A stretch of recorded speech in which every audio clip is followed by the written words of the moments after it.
Dentro desse teste, o torcedor não aprovou, a imprensa também tá criticando. O treinador do Grêmio gostou?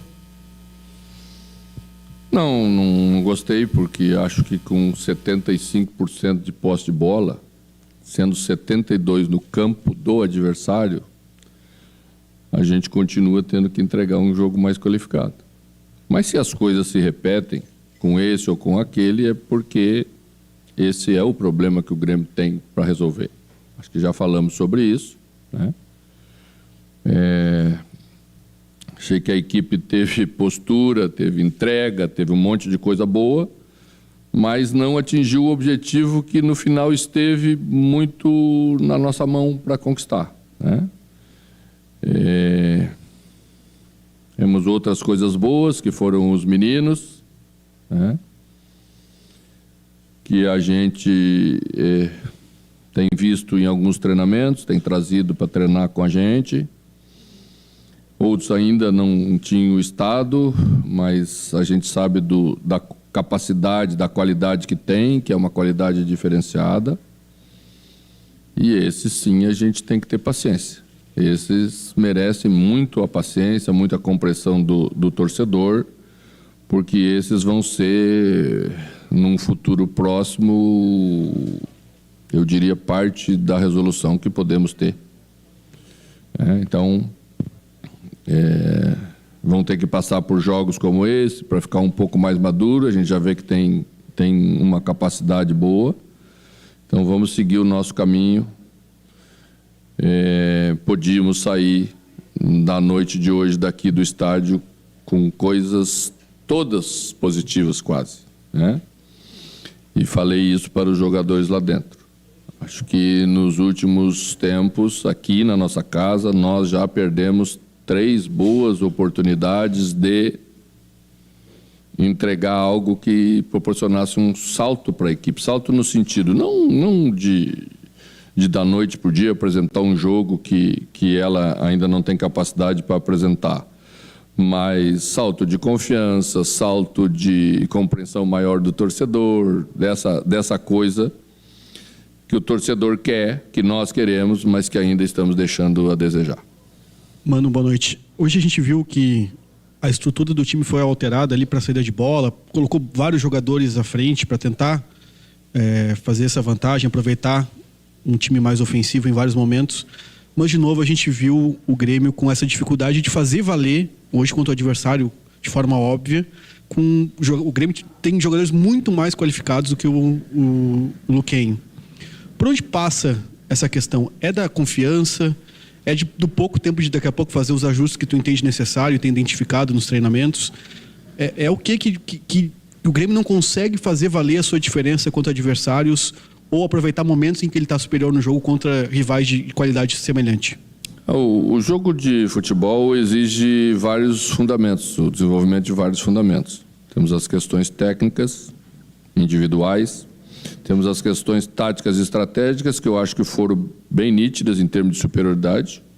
O adversário quase nunca criou nenhum problema. Aí você vai dizer assim, mas era o time não tinha tanta qualidade. Mas o Grau veio aqui no primeiro turno e teve 2 ou 3 chances de ouro, né? A gente analisa sempre. Fomos lá jogar com o Grau, também demos 2 ou 3 chances lá para eles. Hoje não demos nada para esse time, que ao meu ver é melhor.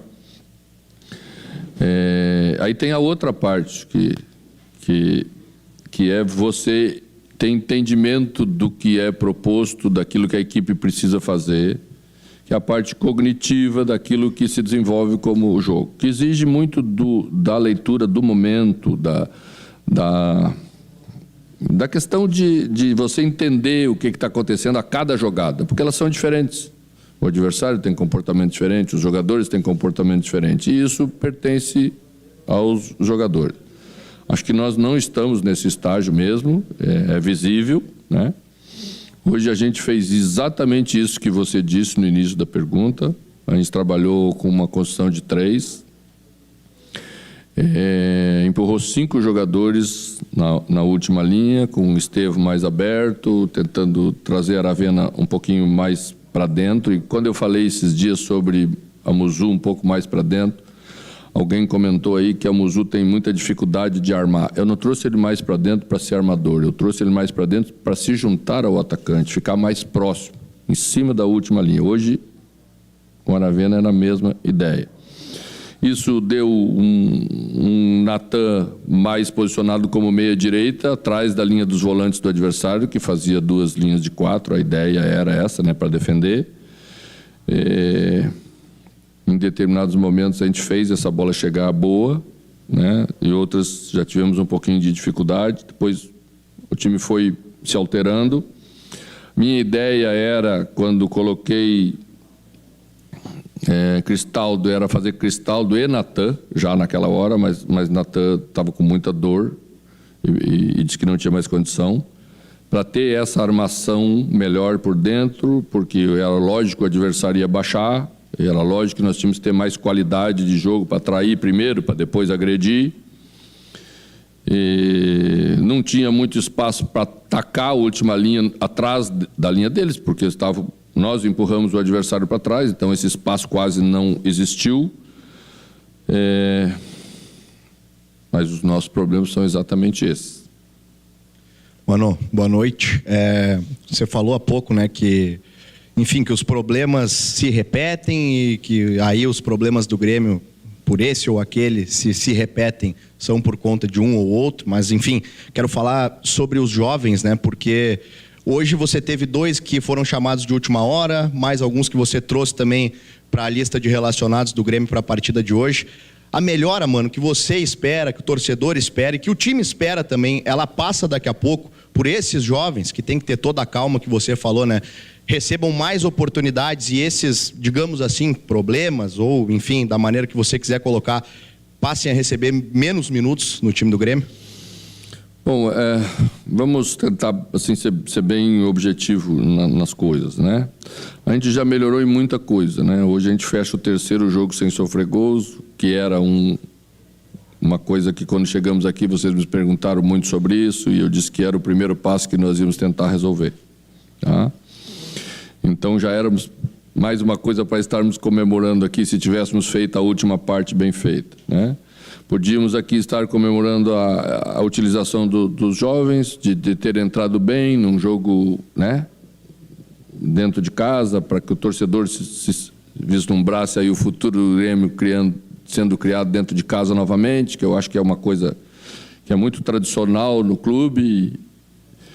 Eu acho que o caminho é esse aí, tá? Ir minimizando os nossos problemas, resolvendo pequenas coisas que temos que fazer e a equipe ganhando jogos como ganhou. Essa é outra coisa que vai passar quase batido, né? Porque vencemos o jogo e estamos aqui com cara de tristeza. Mas não é fácil nada, tá? Não é fácil nada. Por isso que a gente está aqui, tenho certeza que é por isso que a gente está aqui. Se sentindo capaz de ajudar nessa hora, de estar aí construindo coisas como fizemos em outros lugares, em momentos difíceis, e como já fizemos aqui no Grêmio também. E esse é o caminho. Mano, boa noite. Aqui no meio. Boa noite. Hoje a gente viu que, como você destacou, o Grêmio não sofreu gols, mas em alguns momentos o Luquinha ele teve algumas oportunidades e teve falhas técnicas muito individuais do Luquenho e que impediram de atacar melhor o espaço, de conseguir alguma progressão melhor. Eu não sei se tu concorda com essa avaliação, mas chama a atenção que o Grêmio às vezes parece que ele não sofre gols, mas muito por demérito do adversário. E em alguns momentos teve falhas defensivas também. E já aproveito para te perguntar, o quanto que você acha que o time vai precisar de tempo ainda para melhorar ainda mais esse aspecto defensivo e para melhorar no ataque? E, se possível, a explicação do porquê o Gemerson capitão hoje. A gente escolheu um jogador para usar a braçadeira porque precisa escolher um jogador simbolicamente para usar a braçadeira, né? Mas a equipe tem suas lideranças dentro do campo que são várias, tá? Então o Gemerson está aí porque merece estar aí, embora as suas falhas técnicas que vocês ressaltam até um pouquinho exagerado em relação a ele. Existem outras que não são citadas e sempre recai sobre Gemerson algumas coisas que não são justas, né? E eu gosto muito de ser justo, porque gosto que seja comigo, então eu procuro ser com os jogadores. Acho que isso faz parte do respeito que a gente estabelece na convivência do dia a dia, tá?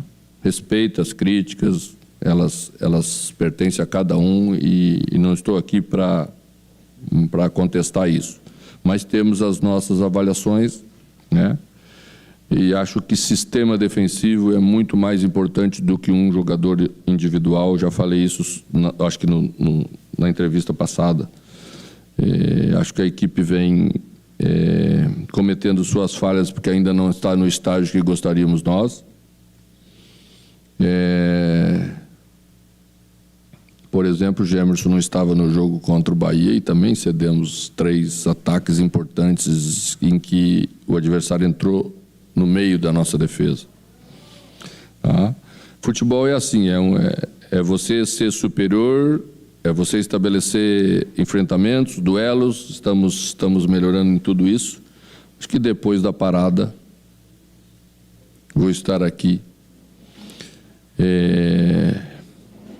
para ser cobrado com justiça sobre aquilo que preciso entregar da equipe. Mano, boa noite. Tudo bem? Aqui à tua esquerda. Hoje, mais de 2/3 das equipes da Série A tem uma equipe de psicologia do esporte voltada a desempenho atuando nos clubes. Tu acredita que essa oscilação, a gente fala muito da insegurança, a segurança, na verdade, que vai e vem desse elenco do Grêmio, poderia ser sanada por um tipo de trabalho como esse? E tu citou também aí a parada, né? Onde tu espera ser cobrado. A cobrança na Sul-Americana. Eu espero, que é uma competição. Não espero. Não, estará aqui para isso. Espero resolver os problemas. Mas então, ao resolver isso, agora, com a Sul-Americana, já sendo ela e o Brasileirão calendário, o Grêmio pode brigar por título? Eu sempre penso o seguinte, né? Campeonato de pontos corridos é performance constante. Você pode ter poucos sobressaltos e o que te cobra a condição de você estar entre os primeiros é exatamente essa performance mais constante. Torneio é o retrato do enfrentamento de um momento, né? Quando enfrentarmos os adversários do torneio, se nós estivermos melhor naquele momento e produzimos melhor, vamos passar, e se o adversário estiver melhor, passa ele. E às vezes nem é isso, né? Às vezes é uma bola, uma falha, uma expulsão, uma série de coisas. Por isso que torneio é muito à parte. Tá? Então, eu acho que a performance do Campeonato Brasileiro ainda não é para estarmos entre os primeiros, é óbvio, né? E o retrato está lá na tabela, por enquanto. Mas nos torneios, no torneio, porque agora é Sul-Americana, o Grêmio pode estar sempre disputando como sempre disputou e ganhou de várias maneiras e também deixou escapar de várias maneiras. A questão da psicologia é o seguinte: eu já trabalhei já trabalhei sem, respeito muito o trabalho, respeito muito a ciência, tá? Mas a maneira como vocês enxergam de fora, ou na maioria das vezes o torcedor enxerga de fora a psicologia, não é o que acontece na realidade. Tá? Esse trabalho é um trabalho constante, diário, permanente. Não é para atender alguém que está passando por um momento muito difícil no momento e que depois desse atendimento ele vai parar de ter problema. Não é assim que funciona. Tá? Então, quando funcionou muito bem, quando trabalhei, o psicólogo sempre, ao conversar com os jogadores, fazia reunião comigo, falava coisas éticas, possíveis de serem faladas, e o treinador intervia com o jogador. Foi sempre a maneira que funcionou melhor. Mas já vimos de tudo, você sabe disso. Já vimos até psicólogo que foi responsável por título de campeão. Nunca pela derrota. Quase nunca pela derrota. Boa noite, mano.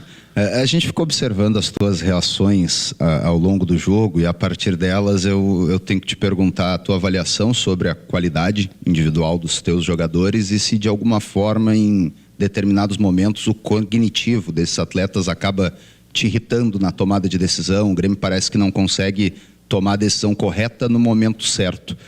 A partir dessa avaliação, a fila vai começar a andar de jogadores que já não desempenham há bastante tempo, tem uma janela aí que pode propiciar saída para que os jovens da base do Grêmio ganhem oportunidades, como foi o caso hoje do Riquelme? Olha, então, vamos deixar uma coisa bem claro, os jovens comigo sempre vão ter oportunidade, porque sempre trabalhei com jogadores jovens ao longo da carreira, mas também vou adiantar que eles não vão ser as soluções que nós precisamos ter e sobre eles não pode estar a pressão de resolver os problemas do Grêmio. Eles vão estar junto, eles vão crescer junto, eles vão melhorar junto e eles vão dar sua parcela, né? É assim que funciona. Quanto mais estável estiver o time, melhor para eles, tá? Quanto mais clara a ideia que o time deve ter, melhor para os jovens. Vão entrar, vão saber exatamente o que precisam fazer. E a questão das reações, futebol é assim, sempre foi assim, tá? A gente está ali numa tensão extremamente alta, tenta se controlar o máximo que a gente pode, às vezes a gente ultrapassa um pouquinho, mas é muito mais no sentido de querer ajudar, de querer empurrar a bola para dentro, de querer que o chute saia certo, que o passe saia certo, mas eu acredito muito mesmo no trabalho do dia a dia. A equipe fez algumas coisas hoje, porque com essa equipe a gente pôde treinar 2 treinos. E do mesmo jeito vamos poder treinar amanhã com boa parte dos jogadores que não jogaram. Vamos fazer treino semelhante que fizemos para eles. Era uma equipe bastante mexida, a equipe que entrou em campo hoje, e ela fez coisas em determinados momentos que foram coisas boas. É por causa do que ela conseguiu treinar. Então, não é fácil para os jogadores, em determinados momentos, certas coisas, mas é óbvio que nós temos um limite de produção no Grêmio. A gente não tem todo o tempo para esperar ninguém. A gente estava comentando esses dias que quando a gente chegou, sendo técnico do interior, a gente teve um limite para apresentar trabalho. Porque esse é o tempo que as pessoas esperam para você responder. Muitas pessoas chegaram nesse mesmo lugar e não estão onde estamos nós, onde chegamos, né, como treinador de ponta. Por quê? Porque é isso mesmo.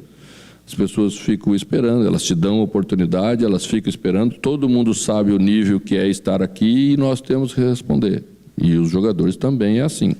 Por isso que a pressão é maior, por isso que a paciência é menor proporcionalmente, e nós temos que entender isso e responder rapidamente, porque a exigência é essa. Mano, o Grêmio dependeu só de si hoje para se classificar diretamente para as oitavas da Sul-Americana. Fazendo uma análise desse cenário, o Grêmio não largou muito cedo a partida. Quando eu digo muito cedo na escalação, na escolha das trocas e até a demora para ser feito isso, mas principalmente na postura dos jogadores. No primeiro tempo a gente viu um time pouco enérgico, que talvez não tenha brigado pelo resultado. Queria uma avaliação tua em relação a tudo isso. Não concordo com nada que tu falaste. Acho que a gente perdeu um pênalti a 15 minutos do primeiro tempo. Já tinha tido 2 oportunidades antes do pênalti. Perdeu mais umas 3 ou 4 depois do pênalti. Então a equipe nunca foi monótona, nunca foi uma equipe que não quis o jogo. Tá?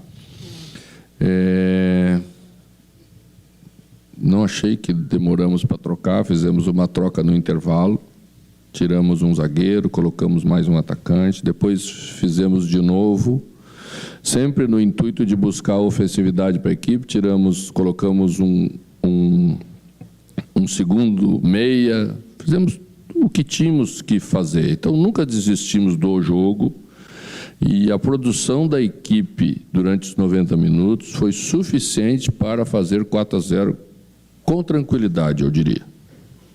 Essa é a nossa visão. Mas respeito se a tua for outra. Apenas não concordo. Mano, aqui, tudo bem?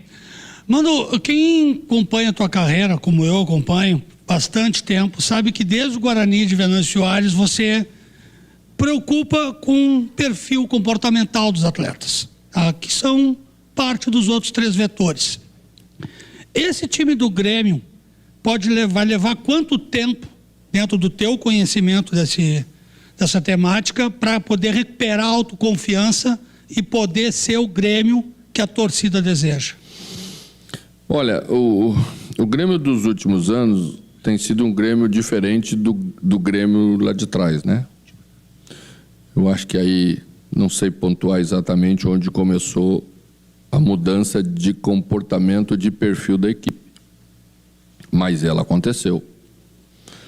A essência do Grêmio durante muitos anos foi um time de disputa, um time aguerrido, um time que não se entregava nunca e que tinha por característica um jogo sempre forte e que empurrava o adversário para trás, que fazia o que tinha que fazer daquele jeito que o time jogava. A partir de um determinado momento muda, porque as equipes mudam e se ganhou assim. Então, quando se ganha assim, a marca passa a valer diferente a partir daquele momento, né? Mas penso que nunca pode se perder a primeira. O fato de ser técnico, o fato de ter uma qualidade de jogo, não pode tirar a competitividade de uma equipe. Tá? Então, essa equação nós precisamos resolver. Nós temos jogadores qualificados tecnicamente que jogam um futebol bem jogado e eu até já abordei isso um pouquinho lá atrás, penso eu, que atleticamente estavam aquém daquilo que cada um pode estar. Tá? Quando nós tivermos essa condição igual, e falo de novo na parada, porque entendemos que a partir da parada podemos igualar isso, esses atletas vão estar preparados para jogar e competir, porque não existe uma coisa sem a outra. Não adianta a gente querer, porque se o teu jogador tem uma capacidade técnica, mas ele não tem força para transpor o marcador, ele sempre vai tocar para o lado, por melhor que ele seja tecnicamente, porque ele não tem capacidade de passar pelo volante, que geralmente é um sujeito muito bom de marcação, que tem força física, né? E a equipe precisa transpor, porque se você não transpõe, fica fácil para o adversário fazer balanço defensivo para lá e para cá e você quase nunca entra dentro desse bloco. Eu acho que os nossos problemas passam por aí e acho que nós podemos resolver isso com a parada, porque eu acredito que o elenco tem qualidade para a gente fazer isso. Boa noite, mano, tudo bem? Vou te colocar uma situação individual, mas para falar de algo mais geral. O Ronald é um jogador que mudou a vida dele depois que você chegou, positivamente. Era um jogador que às vezes nem viajava com o elenco e que agora várias vezes figura até entre os titulares. Me parece que é um jogador que se tornou importante para o que você pensa para a equipe. Ao mesmo tempo, a gente sabe que é um jogador que recebe sondagens sempre que tem uma janela de transferências. A janela está chegando e ao mesmo tempo que o Grêmio quer se reforçar, o Grêmio também vai ter que lidar com algumas saídas até para ter dinheiro em caixa. Quando você planeja a sua estratégia de jogo, quando você planeja essas escalações agora, desses últimos jogos antes da parada, você já pensa, já considera os jogadores que podem sair? Isso já começa a se tornar um problema, entre aspas, para você? Obrigado. Olha, a gente tem prioridades. No futebol temos prioridades. Não dá para pensar na frente se não resolvemos as de agora. O que a gente estabeleceu para estar aqui nesse momento é solucionar problemas que temos aqui. Se Ronald está recebendo as oportunidades, ele tem demonstrado nos treinamentos a capacidade para estar aí e ajudar a equipe. É um jogador que tem bola aérea, que o time tinha um pouco de dificuldade na disputa do meio-campo. A gente já utilizou ele como lateral, emergencialmente como lateral. Tá? Então, é um jogador que preenche bem e penso que tem potencial de melhora. Tá? E quando trabalho com a direção e quem me contrata sabe, me conhece, eu discuto essas questões com todos. Não existe o meu jogador ou o jogador que eu quero do sonho. Existem os jogadores possíveis de serem contratados. Existem os jogadores importantes que devem permanecer. Existem os jogadores que podem sair. Essa é uma avaliação que todos fazemos juntos para tornar possível você ter acréscimos num curto espaço de tempo. A gente sabe que a realidade do futebol brasileiro, ela te cria esse grau de dificuldade, nós temos que estar preparados para isso. E é assim que vamos fazer todos juntos essa passagem que temos agora pela frente para apresentar essa melhora que é o anseio de todo mundo.